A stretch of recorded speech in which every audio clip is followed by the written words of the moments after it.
tata cara ibadah New Normal Gereja Betani Kemah Pemulihan Madiun.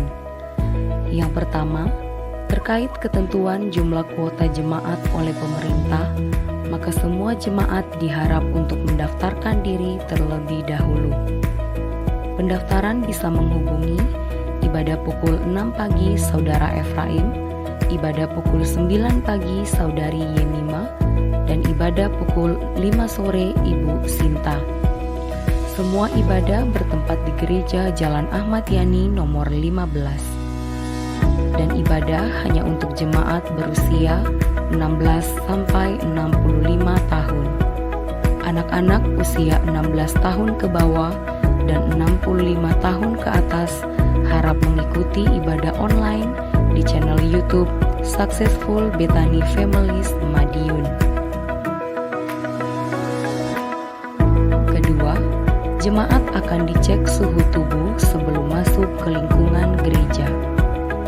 Mencuci tangan sebelum memasuki ruang ibadah atau menggunakan hand sanitizer.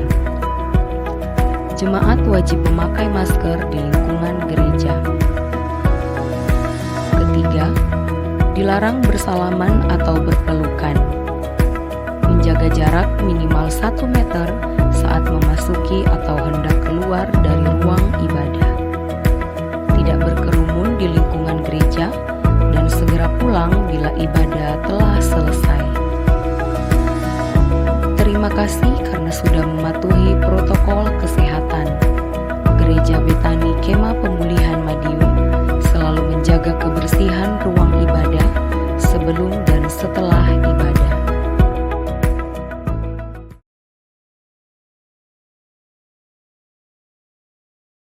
Shalom kekasih Tuhan. Malam hari ini sama-sama kita masuk di dalam hadirat Tuhan. Saya percaya kita yang ada di tempat ini, dimanapun kau berada, punya satu kerinduan lebih lagi untuk kita boleh menyembah Tuhan kita. Mari sama-sama kita siapkan hati kita. Bapa, di dalam nama Tuhan Yesus, ini kami Tuhan, kami sudah menerima kasih-Mu yang begitu besar. Dan saat ini Bapa, kami rindu masuk lebih lagi untuk menyenangkan hati-Mu, menyembah Engkau Tuhan. Bawa kami Tuhan, kuduskan, sucikan, layakan kami Bapa. Berhadiratlah Tuhan dimanapun kami berada.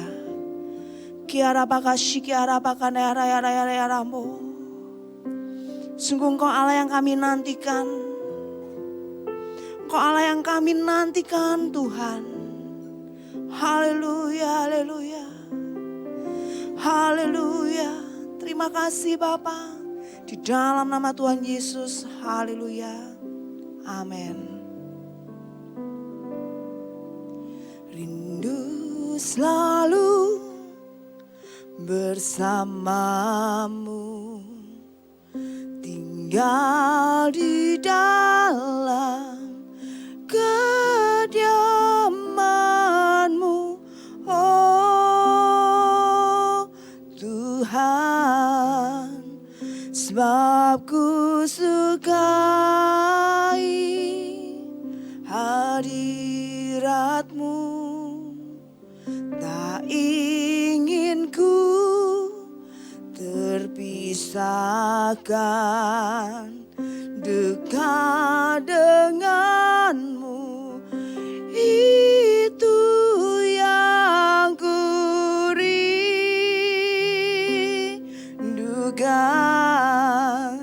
sebab ku dapati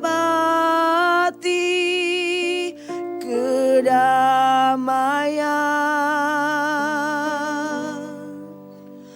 Ku nikmati keindahan dan keagungan-Mu, oh Tuhan. Ku nikmati kemuliaan-Mu, menyembah-Mu dengan segenap hatiku.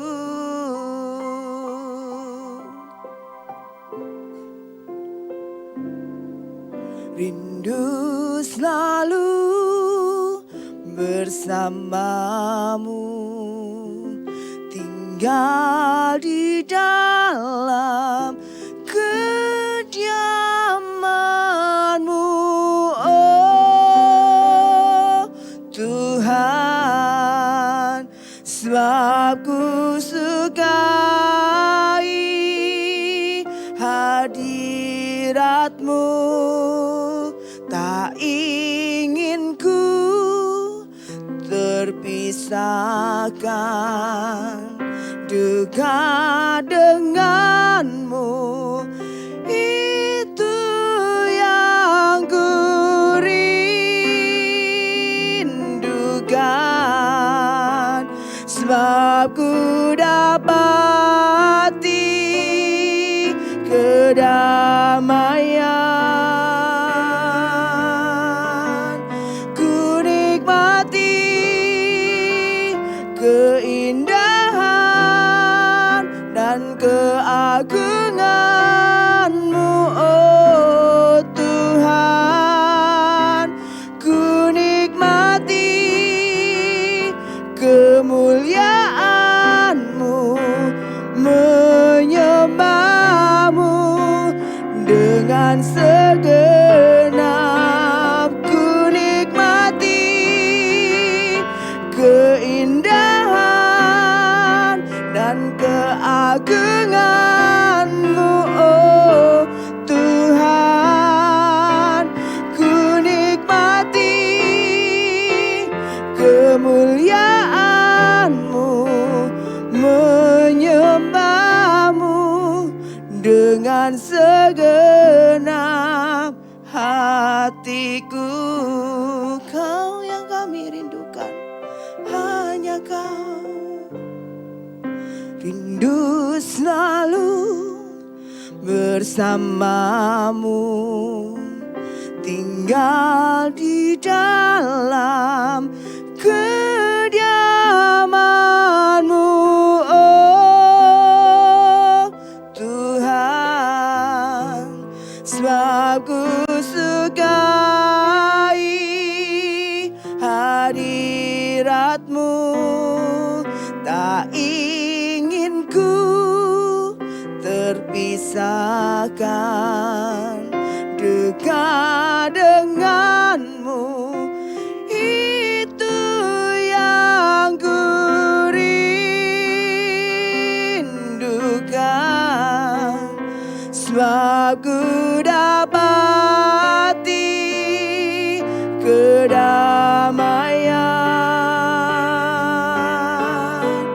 ku nikmati keindahan dan keagungan-Mu, oh Tuhan, ku nikmati kemuliaan-Mu, menyembah-Mu dengan segenap, ku nikmati keindahan dan keagungan-Mu, oh Tuhan, ku nikmati kemuliaan-Mu, menyembah-Mu dengan segenap, ku nikmati keindahan dan keagungan-Mu, oh Tuhan, ku nikmati kemuliaan-Mu, menyembah-Mu dengan segenap hatiku. Haleluya, ku nikmati keindahan dan keagungan-Mu, oh Tuhan, ku nikmati kemuliaan memuliakanmu, menyembahmu dengan segenap hatiku, menyembahmu dengan segenap hatiku, menyembahmu dengan segenap hatiku.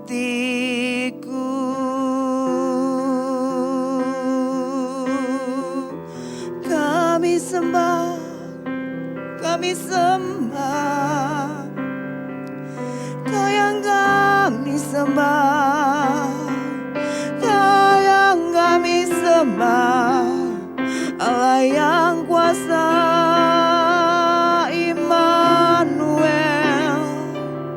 Yesus, hadirat-Mu, kemuliaan-Mu, ialah Masyiana, ialah Masyiana,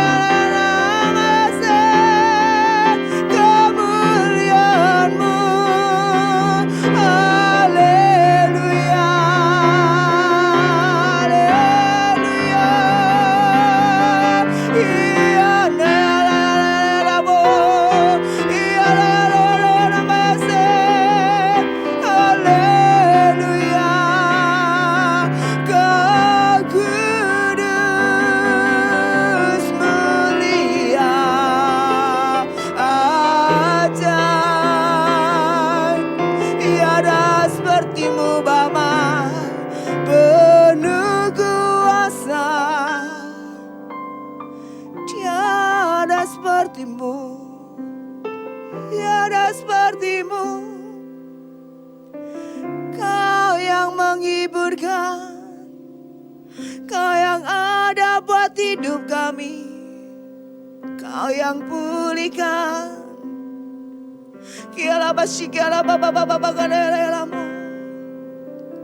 Kau yang sembuhkan, Kau yang memberkati.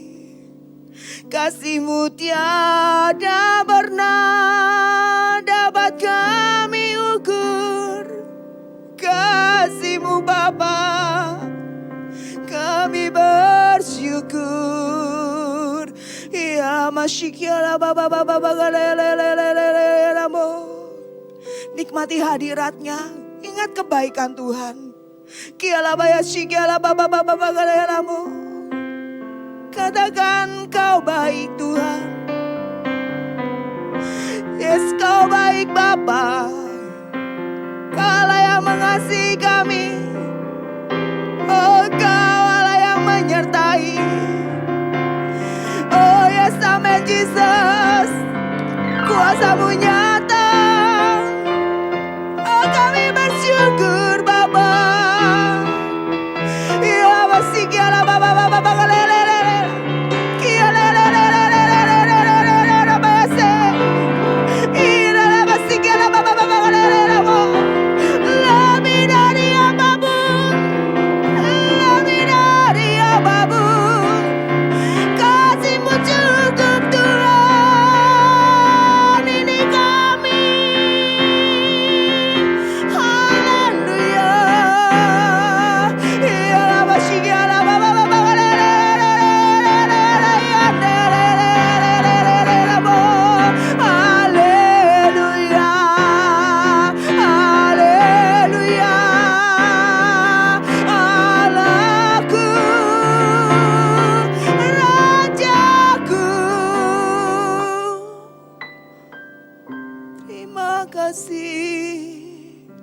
buat setiamu. Terima kasih Bapa buat hadirat-Mu. Terima kasih Bapa. Ini kami Tuhan.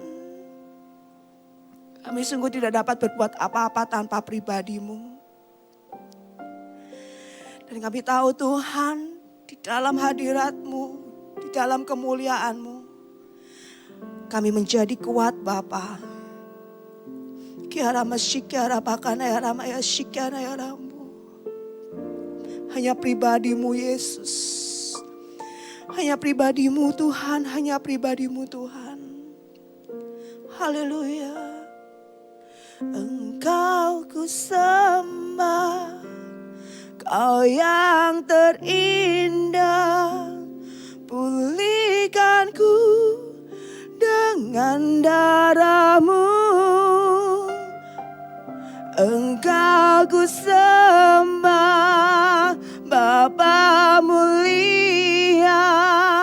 Seumur hidupku ku mau menyembah-Mu. Engkau ku sembah, Kau yang terindah. Pulihkanku dengan darah-Mu. Engkau ku sembah, Bapa mulia. Seumur hidupku ku mau menyembah-Mu. Engkau ku sembah, Kau yang terindah. Pulihkanku dengan darah-Mu. Engkau ku sembah, Bapa mulia. Seumur hidupku ku mau menyembah-Mu.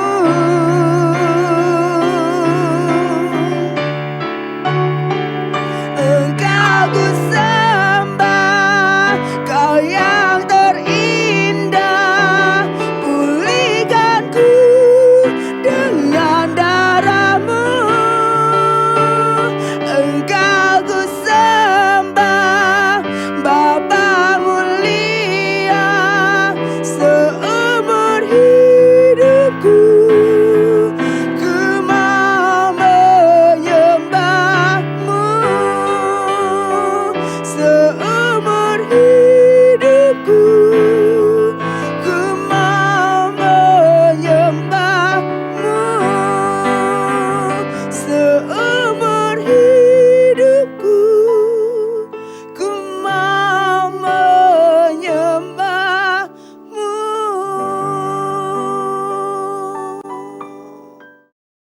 Shalom saudara-saudara yang dikasihi Tuhan.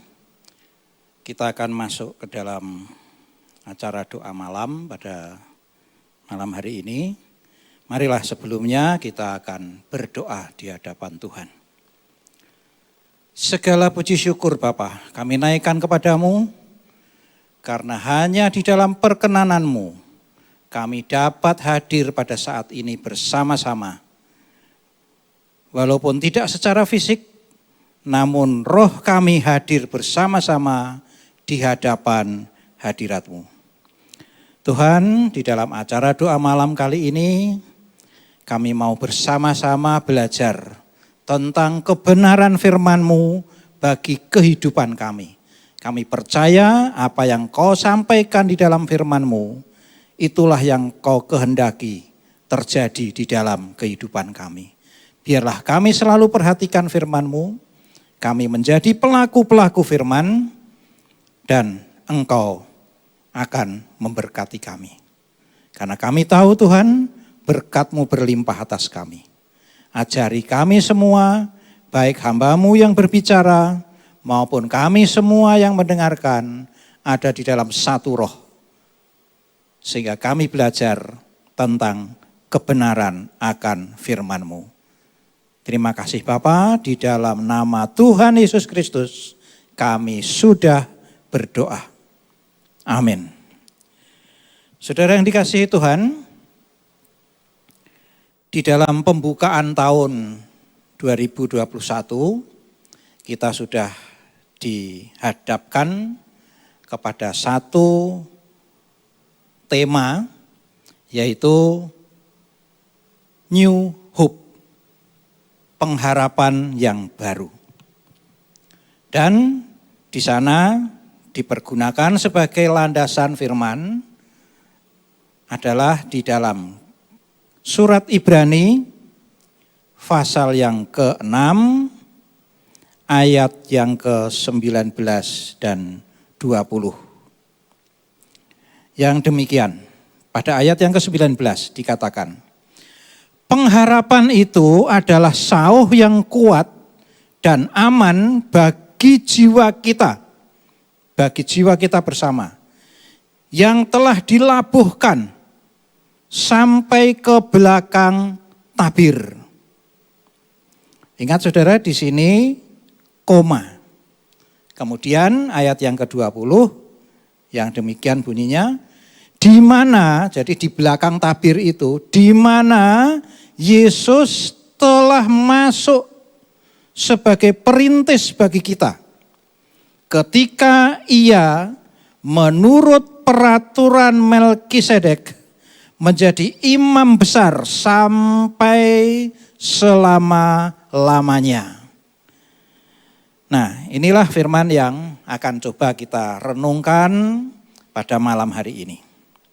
Saudaraku yang kasih, pada ayat yang ke-19 dikatakan pengharapan.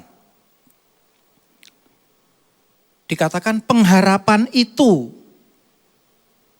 Nah, kadang-kadang kalau kita membacanya begini, pengharapan itu, nah artinya bisa kita masukkan semua macam pengharapan.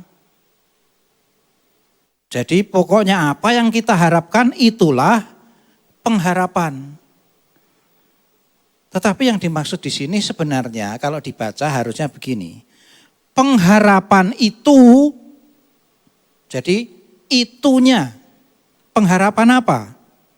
Pengharapan yang bagaimana? Ini harusnya sesuai dengan konteks dalam pembacaan kita di dalam nats yang ada di surat Ibrani. Supaya begini, saudara. Terkadang, mungkin malah agak sering, paling tidak terjadi pada diri saya sendiri. Kita itu memperalat firman. Satu contoh misalkan, ya, menghadapi makanan yang kita tahu seharusnya ini kurang baik buat kesehatan. Namun kita mengatakan dalam nama Yesus, nah, terus begini. Nah, kita memperalat firman. Untuk tujuan kesenangan kita memperalat firman. Firman itu mengesahkan apa yang kita kerjakan. Padahal saudara ya, firman itu posisinya jauh lebih tinggi dari kita. Karena firman itu adalah Allah. Firman itu adalah Yesus. Jadi firman itu lebih tinggi dari kita. Artinya apa? Artinya firman itu membuat kita ini yang membaca, yang mendengar itu menjadi alat. Jadi bukan kita memperalat. Tapi kita itu menjadi alat, digunakan oleh firman itu menjadi alat untuk kemuliaan Tuhan. Jadi kitalah yang jadi alat. Jadi melalui firman yang kita mengerti, kita ini jadi alat. Bukan kita memperalat firman, menggunakan firman untuk kepentingan kita. Tetapi kita digunakan oleh Tuhan melalui firman itu menjadi alatnya Tuhan.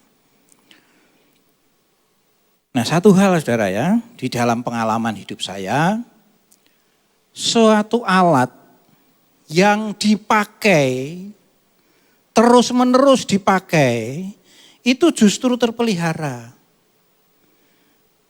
Jadi kalau kita ini masing-masing dari kita semua dipakai oleh Tuhan, kita itu digunakan sebagai alat oleh Tuhan, justru hidup kita ini terpelihara, terjaga, hidup kita menjadi baik. Sekian puluh tahun yang lalu, Ini pengalaman hidup saya. Ya. Saya dan keluarga, istri waktu itu masih hanya ada 2 anak. Kami berencana ikut transmigrasi ke Sumatera. Jadi saya mempersiapkan, ada alat pertanian, ada alat pertukangan. 2 bidang ini yang saya bisa lakukan. Nah, karena tidak jadi, bahkan malah saya sampai ke kota Madiun dan tinggal di Perumnas, bekerja sebagai seorang guru, maka alat pertanian masih terus saya pakai karena itu untuk pemeliharaan rumah. Tetapi alat pertanian tidak bisa saya pakai. Maka dengan berjalannya waktu sampai sekarang ini alat pertaniannya habis. Sudah jadi barang rongsokan, terjual ke pasar loak. Tetapi alat pertukangan tetap terpelihara, tetap saya pakai. Nah, begitu juga hidup kita. Kalau kita ini sampai tidak mau dipakai oleh Tuhan, jangan salahkan Tuhan. Hidup kita akan menjadi tidak terpelihara. Tetapi kalau kita dipakai oleh Tuhan, maka justru hidup kita ini terawat, terjaga. Tetap berguna bagi kemuliaan nama Tuhan. Nah, ini sedikit gambaran untuk pengharapan apa? Pengharapan bahwa kita ini dipakai Tuhan. Nah, di dalam konteks surat Ibrani, kalau kita baca sejak dari awal, maka pengharapan itu adalah pengharapan kepada tempat perhentian. Tempat di mana Tuhan berhenti, tidak direpotkan oleh macam-macam. Tinggal menikmati, itulah tempat kita. Hari perhentian, hari Sabat, kita tinggal bersama-sama Tuhan. Seperti rencana Tuhan semula, bahwa manusia diciptakan pada hari ke-6 dan manusia hidup bersama Tuhan pada hari yang ke-7, pada hari Sabat. Itulah rencana Tuhan. Dan seterusnya dijalani manusia di Taman Eden sampai manusia jatuh ke dalam dosa. Tetapi rencana Tuhan tidak bisa dibatalkan. Selama kita pelajari firman Tuhan, Alkitab, maka kita tahu di sanalah berjalan rencana-rencana dan rancangan-rancangan Tuhan. Nah, sekarang kalau kita kembali pada konteks Alkitab tadi, di dalam Ibrani 6 ayat ke-19, pengharapan itu adalah sauh yang kuat dan aman bagi kita. Kita sudah banyak mendengar. Mimbar di sini sudah banyak berbicara kepada kita. Sudah cukup dibahas. Diulangi itu, direkam kembali, sehingga kita makin mengerti. Tetapi di dalam ayat yang ke-20, ini yang tidak boleh kita lupakan, yang dikatakan begini, karena inilah sebenarnya bagaimana kita menjalani pengharapan itu. Suatu pengharapan itu pasti di hari depan. Sesuatu yang akan kita capai, hari depan. Pengharapan tentang hari depan itu apa? Di mana Yesus, ayat yang ke-20, di mana Yesus telah masuk, telah artinya sudah, sebagai perintis bagi kita. Sebagai perintis, artinya dia yang mendahului, kita tinggal mengikuti. Ya. Kita tinggal mengikuti, bukan berusaha untuk masuk ke sana, tapi tinggal ikut saja.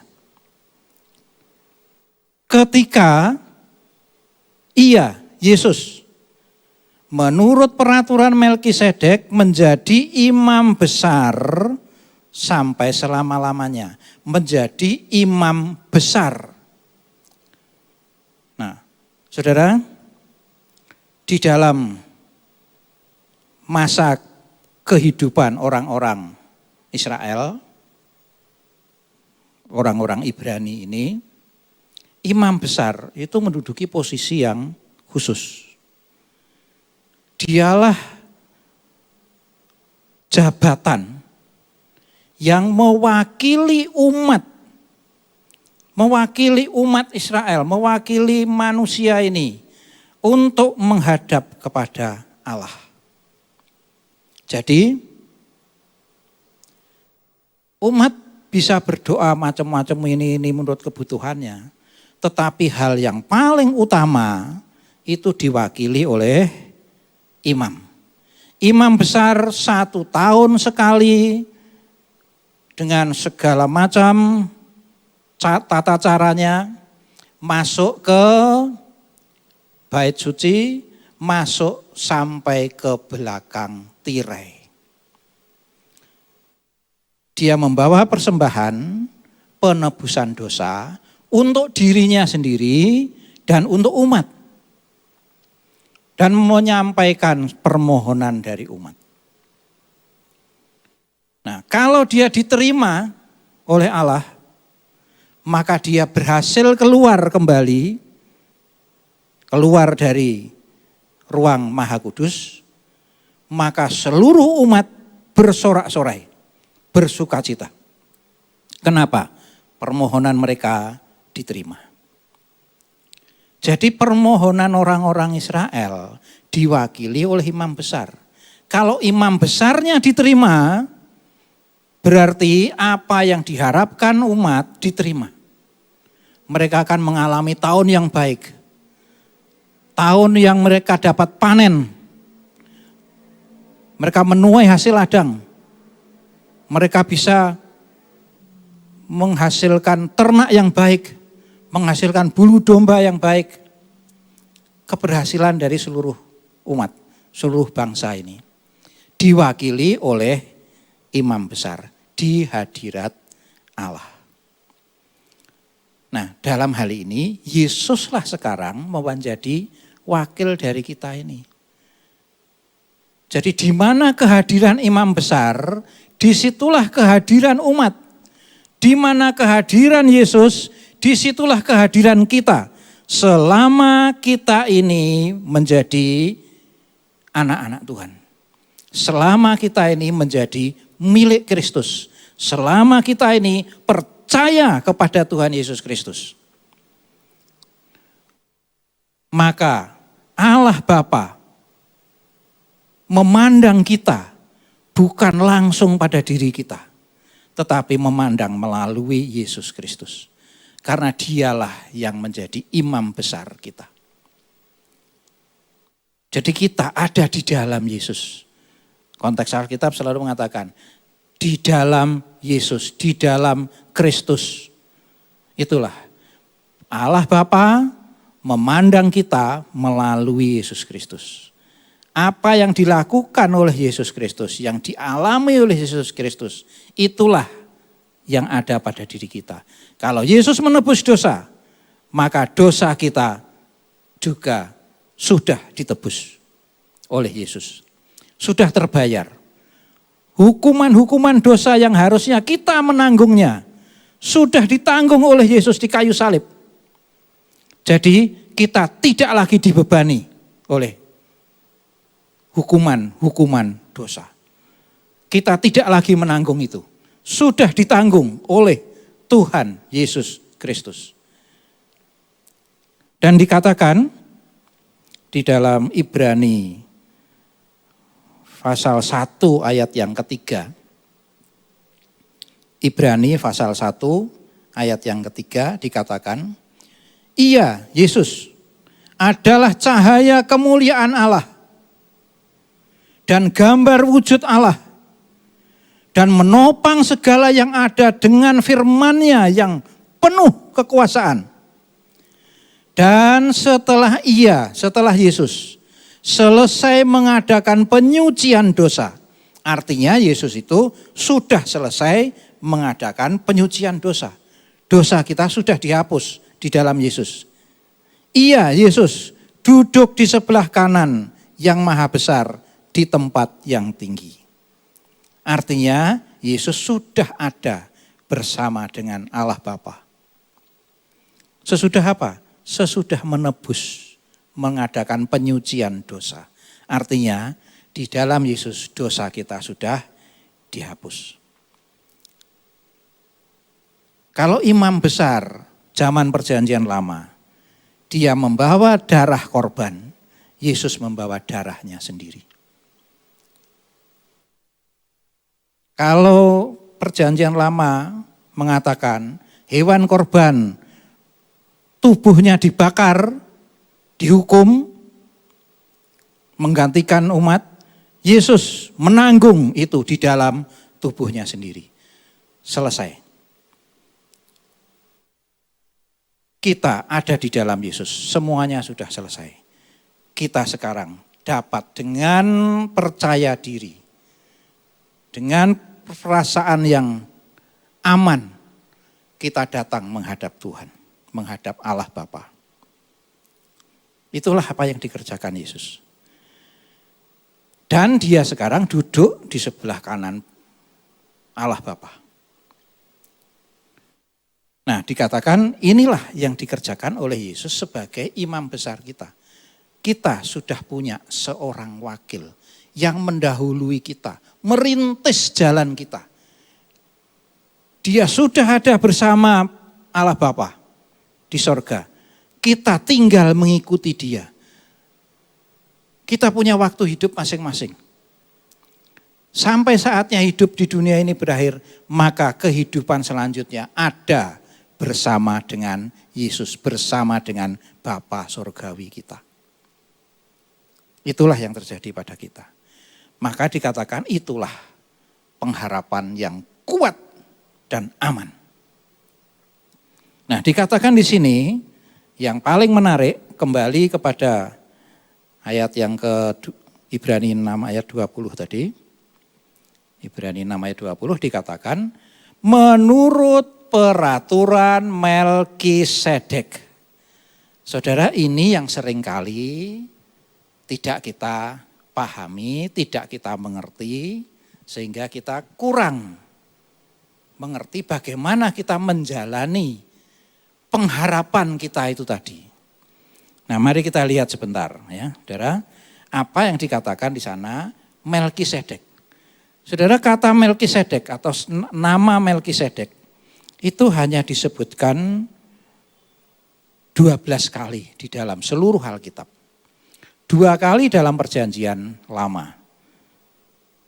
Dan 10 kali di dalam perjanjian baru, itu saja hanya di kitab Ibrani. Tetapi ini disebutkan dengan begitu kuat. Menurut peraturan Melkisedek. Jadi keimaman Tuhan Yesus, di mana kita masuk ke dalamnya, itu adalah menurut peraturan Melkisedek. Saudara, mari kita lihat sebentar kepada kitab Kejadian ayat pasal yang ke-14 ayat 18 dan 20 sampai 20 ya.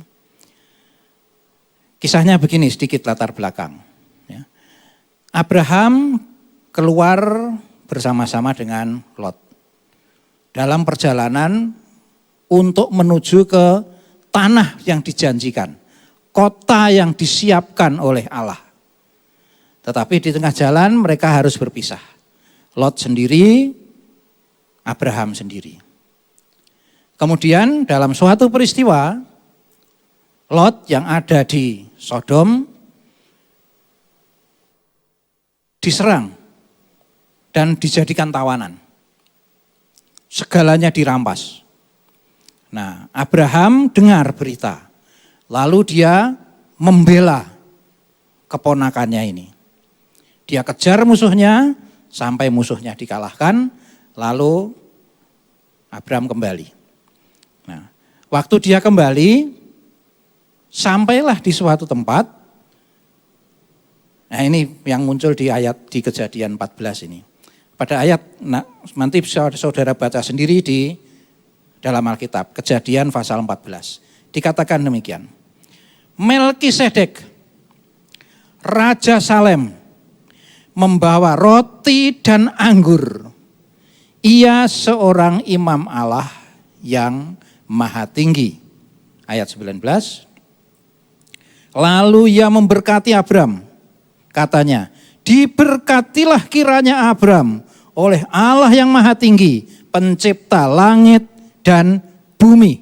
Ayat yang ke-20 dikatakan, dan terpujilah Allah yang maha tinggi yang telah menyerahkan musuhmu ke tanganmu. Jadi inilah berkat yang dinyatakan oleh Melkisedek kepada Abram. Lalu Abram memberikan kepadanya 1/10 dari semuanya. Saudara, kata 1/10 atau kita pakai istilah yang diubah sedikit, perpuluhan. Inilah yang pertama kali muncul di dalam Alkitab. Pertama kali muncul istilah 1/10 atau perpuluhan.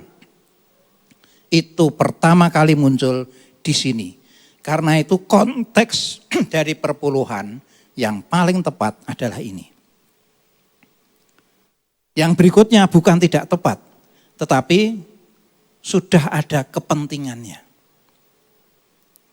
Nah, di dalam konteks ini apa, saudara? Kita lihat begini, ya. Atau sebentar, kita baca dulu di Ibrani pasal 7, ayat 1-3. Ibrani pasal 7. Sebab Melkisedek adalah Raja Salem dan imam Allah yang maha tinggi. Ia pergi menyongsong Abraham ketika Abraham kembali dari mengalahkan raja-raja dan memberkati dia. Ayat yang kedua. Kepadanya pun Abraham memberikan 1/10 dari semuanya. Menurut arti namanya, Melkisedek adalah pertama-tama raja kebenaran. Melek itu raja.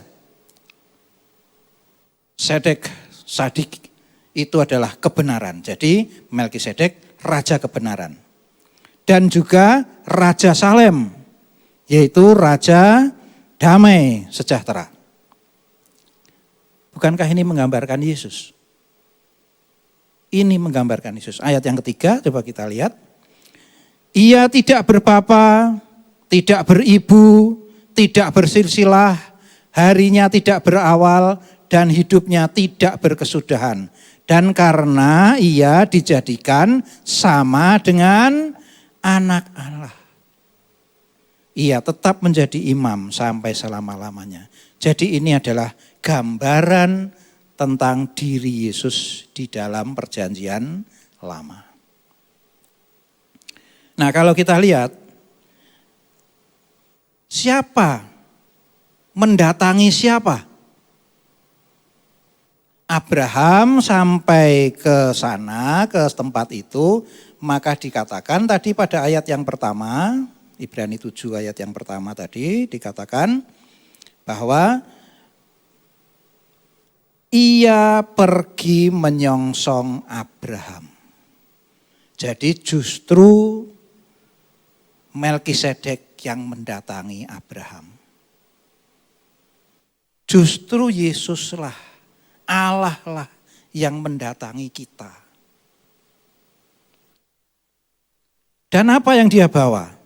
Di dalam kitab Kejadian dikatakan, dia membawa roti dan anggur. Kira-kira tidak akan ragu kita mengatakan, bukankah roti dan anggur itu adalah gambaran perjamuan kudus? Yesus memberikan perjamuan kudus buat kita. Dan kita setiap minggu melakukan dalam ibadah ini acara perjamuan kudus yang menggambarkan apa yang dikerjakan oleh Yesus. Dan itulah yang sudah dinubuatkan sejak awal. Sejak dari kitab Kejadian, sejak dari masa Abraham. Roti dan anggur diberikan kepada Abraham. Bukankah kita ini disebut juga sebagai keturunan Abraham? Nanti ada pelajaran lain mungkin siapa yang memberikan terserah. Ya. Bahwa kita ini adalah juga keturunan Abraham. Di dalam Yesus Kristus kita ini termasuk keturunan Abraham. Dan kita mendapatkan satu warisan yang bagus, yaitu Tuhan yang diwakili di sini oleh Melkisedek menyediakan roti dan anggur. Jangan pandang ringan, jangan disepelekan, jangan dianggap enteng bahwa kita dihadapkan dengan perjamuan kudus di setiap minggu ibadah kita. Kita terima roti dan anggur seperti Abraham terima roti dan anggur. Jadi apa? Melkisedek memberikan roti dan anggur dan kemudian memberi berkat. Kita terima juga perjamuan kudus. Dan kita juga terima berkat. Karena itu jangan pulang sebelum berkat. Karena kita kehilangan bagian daripada berkat di sini. Dan lihat saudara ya, salah satu yang istimewa tadi sudah kita baca di Kejadian 14 ayat 18 sampai 20 tadi. Dikatakan di sana Melkisedek itu memberi berkat. Seperti Yesus juga memberi berkat. Tidak ada satu pun kata kutukan. Kata yang negatif tidak ada. Abraham diberkati. Di dalam Yesus kita ini diberkati. Tidak ada kutukan. Kenapa? Karena di dalam Yesus kita sudah tidak terima kutuk. Kutuk itu datang karena dosa. Dosa kita di dalam Yesus sudah diampuni. Sudah selesai. Maka hanya ada berkat. Tapi berkat itu menurut siapa yang memberkati. Inilah yang ada di dalam kehidupan kita. Nah kemudian, saudara ya, di dalam kitab Kejadian pasal 14, coba diulangi lagi, Kejadian 14, ayat yang ke-18 sampai 20 tadi dikatakan, Melkisedek Raja Salem membawa roti dan anggur. Ia seorang imam Allah yang Maha Tinggi. Ayat yang ke-19, lalu ia memberkati Abraham. Katanya, diberkati Abraham kiranya oleh Allah yang Maha Tinggi, pencipta langit dan bumi.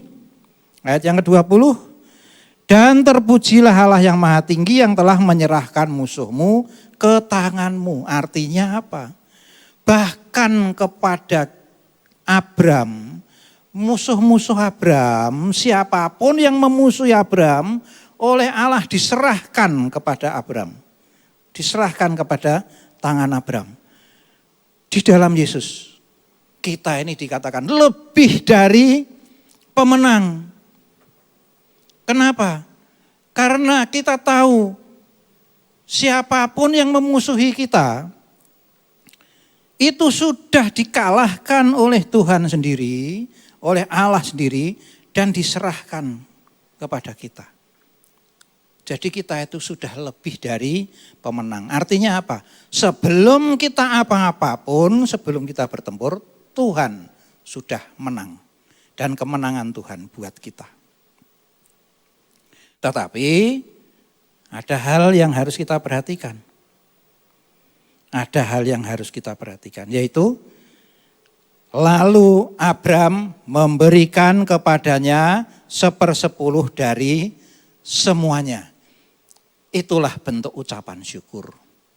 Jika kita anak-anak Abraham, kita akan lakukan hal yang sama. Lakukan hal yang serupa. Artinya Tuhan memberi, Tuhan lebih dulu datang. Memberkati dengan roti dan anggur. Dengan kehidupan dan keselamatan. Memberkati seluruh kehidupan. Bahkan mengalahkan siapapun yang melawan. Tetapi kita harus menyatakan syukur kita dengan memberikan 1/10 daripadanya. Sebagai penutup, kita coba buka dulu Kejadian pasal yang ke-15 ayat yang pertama saja. Artinya sesudah kejadian ini, karena tadi itu Kejadian 14, sekarang 15.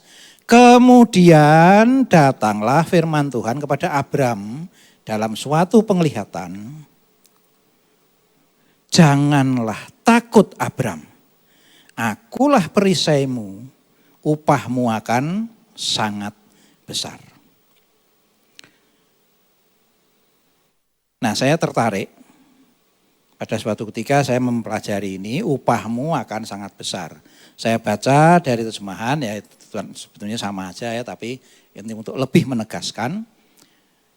Seharusnya dikatakan gini, janganlah takut Abram, akulah perisaimu dan upahmu yang sangat besar.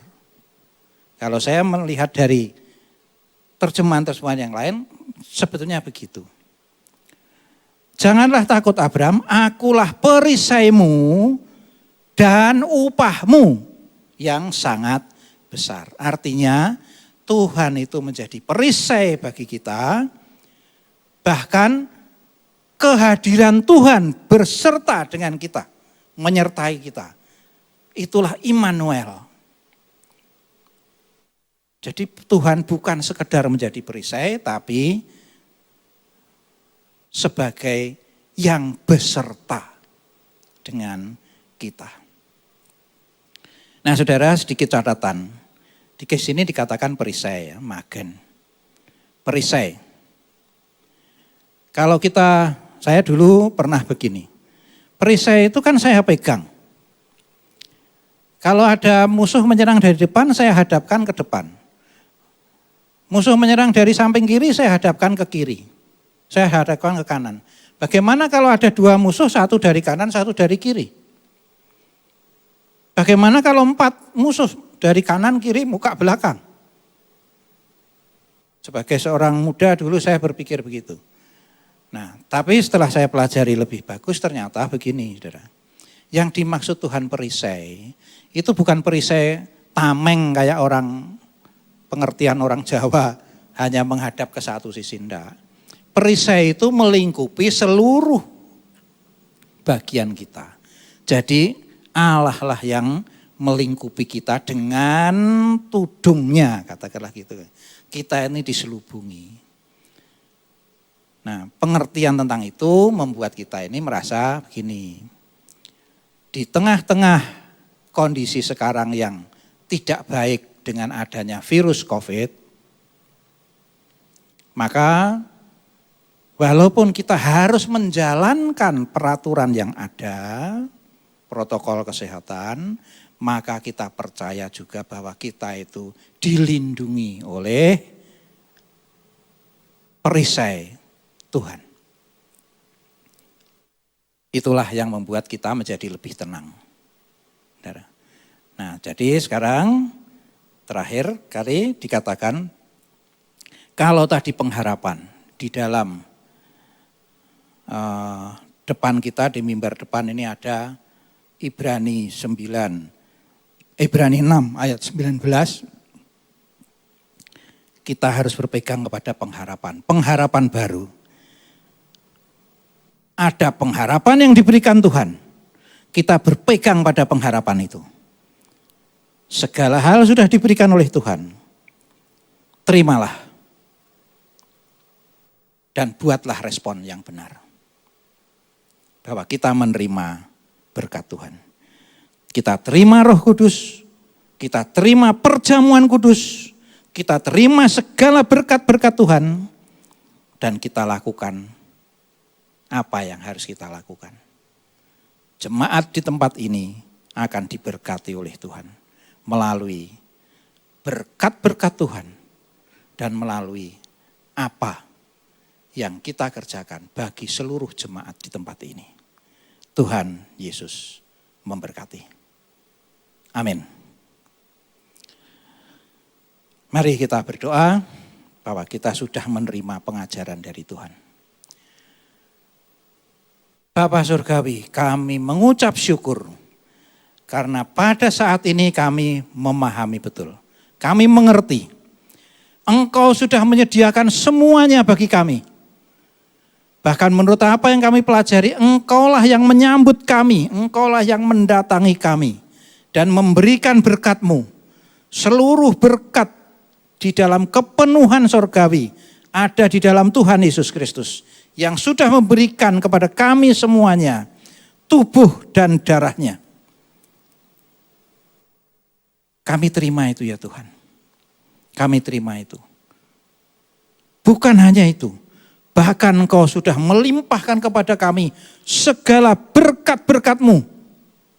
Termasuk perlindungan-Mu yang menyeluruh buat kami. Sudah kami terima Tuhan.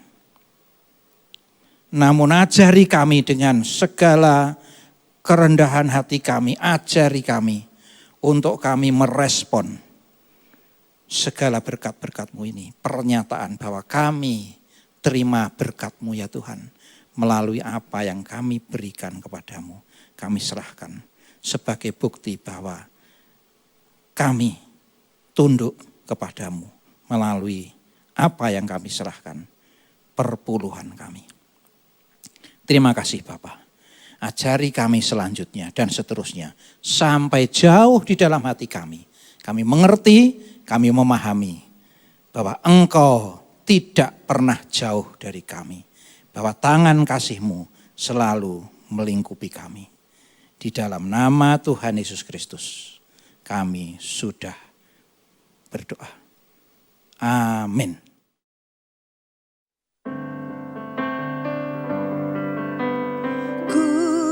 Bersyukur padamu, Kau Tuhan yang mengasihiku. Kaulah jaminan hidupku, hati-Mu ada bagiku. Ku bersyukur padamu, Kau Tuhan yang mengasihiku. Kau jadikan hidup ini lebih indah dan lebih berharga.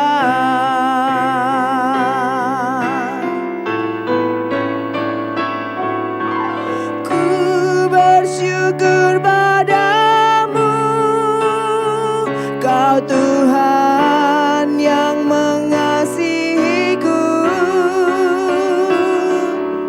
Kaulah jaminan hidupku, hati-Mu ada bagiku. Ku bersyukur padamu, Kau Tuhan yang mengasihiku. Kau jadikan hidup ini lebih indah dan lebih berharga. Kau jadikan hidup ini lebih indah dan lebih berharga. Kau jadikan hidup ini lebih indah dan lebih berharga.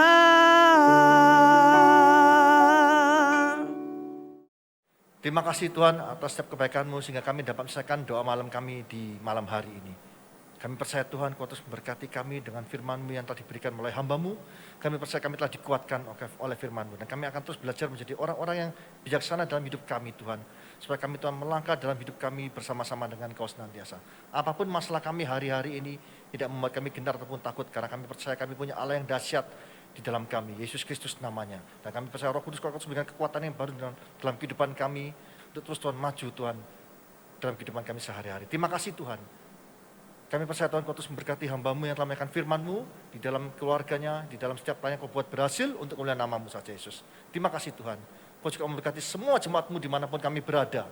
Karena kami percaya Tuhan penyertaan-Mu sempurna bagi kami, di dalam keluarga kami, dalam pekerjaan kami, dalam bisnis kami, dalam pendidikan kami, dalam pelayanan kami. Apapun yang melakukan berhasil karena Engkau. Terima kasih Tuhan.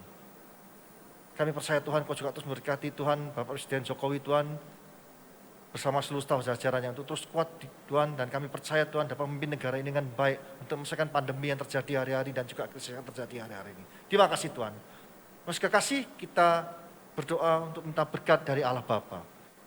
Kira ramasyada rabata karamaya ram, kina ramasyada rabaya rabala ramasika pada rabaya.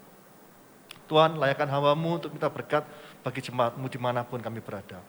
Saudara kasih, terimalah berkat dari Allah Bapa di dalam anak Tuhan Yesus Kristus dan persekutuan Roh Kudus. Mulai saat ini sampai selama-lamanya. Kau tidak menjadi ekor tapi kepala. Kau tidak turun tapi naik. Asal makan firman Tuhan dengan sungguh-sungguh. Siapapun yang percayakan pernyataan ini, kita bersama-sama berkata, amin.